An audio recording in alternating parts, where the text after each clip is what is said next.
Hey y'all, it's me, Daria. We're here for PPL Season 2. We got promoted. We got brought up to the big leagues. We're here with probably what's the highest level draft competition I've ever personally faced off against. I am extremely excited to kind of test myself and prove myself against this level of competition, up against some content creators that I have been watching for years. So honestly, it's very, very exciting. I know that last time, at least for PPL Bolt and Flare, I did a little montage, like showing my reactions to some like RNG and stuff. Well, you know, there's really nothing since then to add to that. We should eat one more.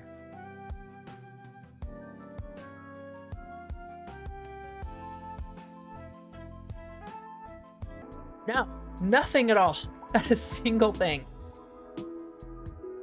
So let's talk about our draft.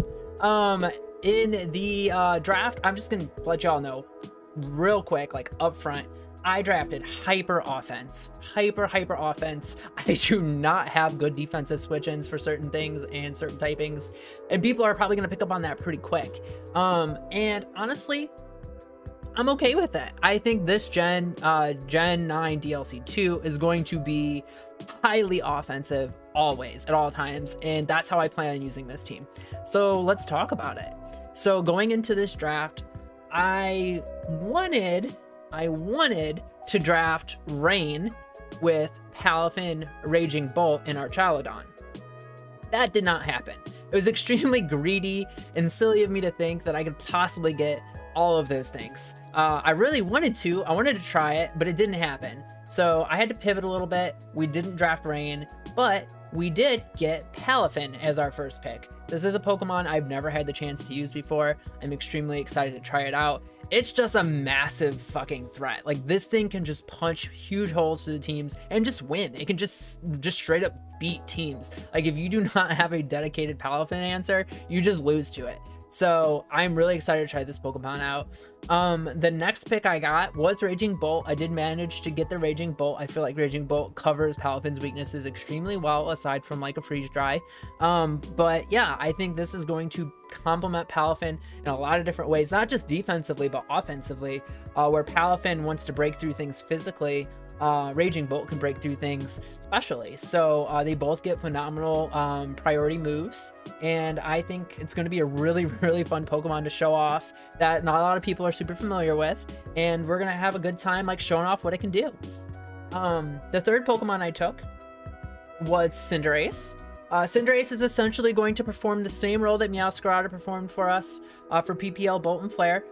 It's just really fast. It's a good physical offensive threat, and it's got some stuff in the utility bin that we can use in a pinch. So it's going to be really fun. It fits my playstyle well, and I've used Cinderace very well in the past, so I'm excited to use it again.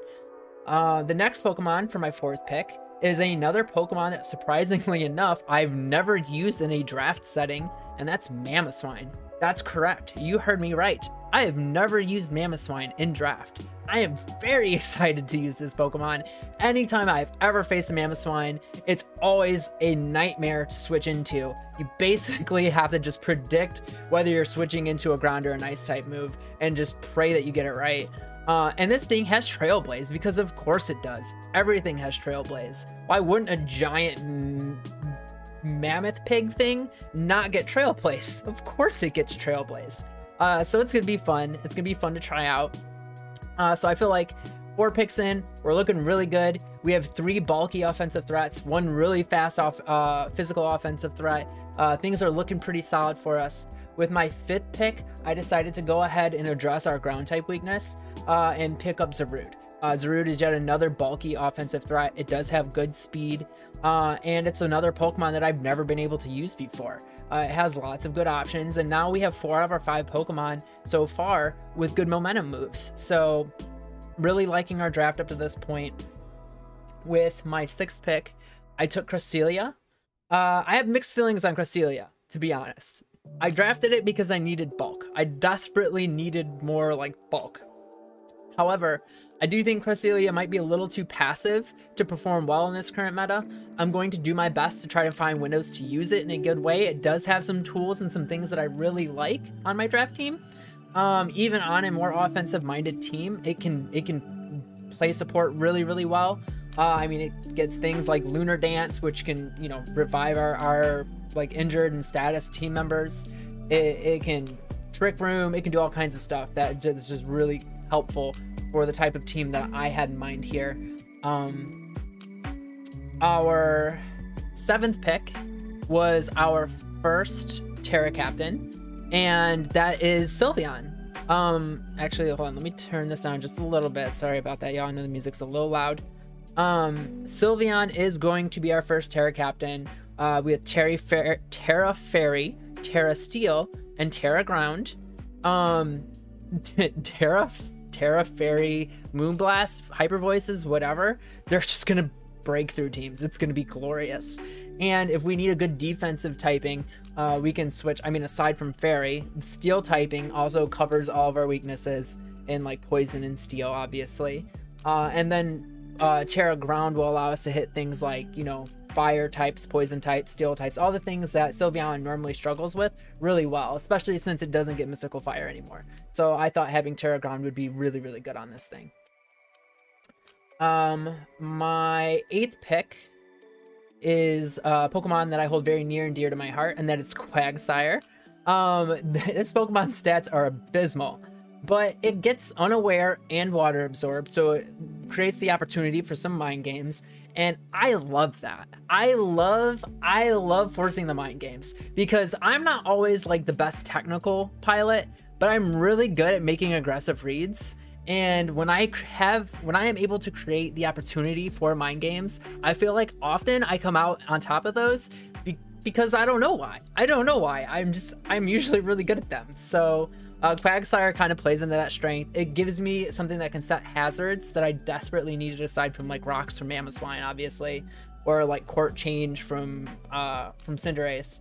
But it also has some other fun tools like Encore, Counter, that makes this thing useful. So this Pokemon is something that I've used many times. It's really a comfort mon for me. It's not offensive at all, but you know, there's some things you can still get a couple kills, you know, in some creative ways if you're really creative with your team building. My 9th pick was yet another Pokemon that I've never used before, and that's Galarian Slowbro. Galarian Slowbro has a couple fun abilities in Quick Draw. I think Quick Draw has the potential for some really hype moments this season. And then Regenerator, which, you know, it's Regenerator. Regenerator's just good. It's just good to have. So I think that this Pokemon has, again, it kind of fits the bulky offense that I think is going to be so effective in this gen. It gives us a grounded poison type and something that can switch into fairies not named Cinderace, because let's be real, Cinderace is made of paper. You do not want that to be your fairy check. It's going to change its typing anyways the first moment you click a button.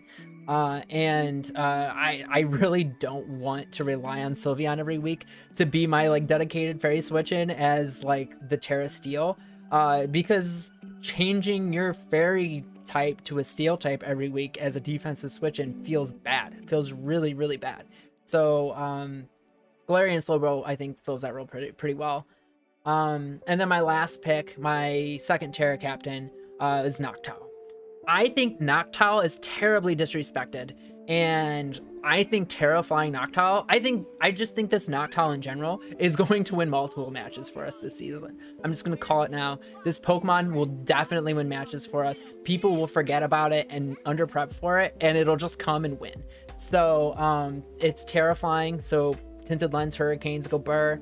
It has Moonblast, so Terra Fairy, Moonblasts are going to hit really hard. And Terra Electric gives us a good defensive typing to switch to like tank an electric or an ice move, and hit back hard with like a Tinted Lens, like electric move or a flying move. So that's our team. I know it has some major defensive weaknesses. I realize that. But I think Gen 9 DLC 2 is going to be hyper offense. And I think this team is the epitome of hyper offense. And I'm really excited to show what it can do. And to prove myself in, again, what is the highest level of draft competition that I've had the opportunity to face up to this point in my draft career. So that's it. that's our team. Thanks for hanging out, y'all. Keep an eye out for our week 1 match. We're up against Onesie Bennett. Should be a good time, and I will see y'all then. Have a great night.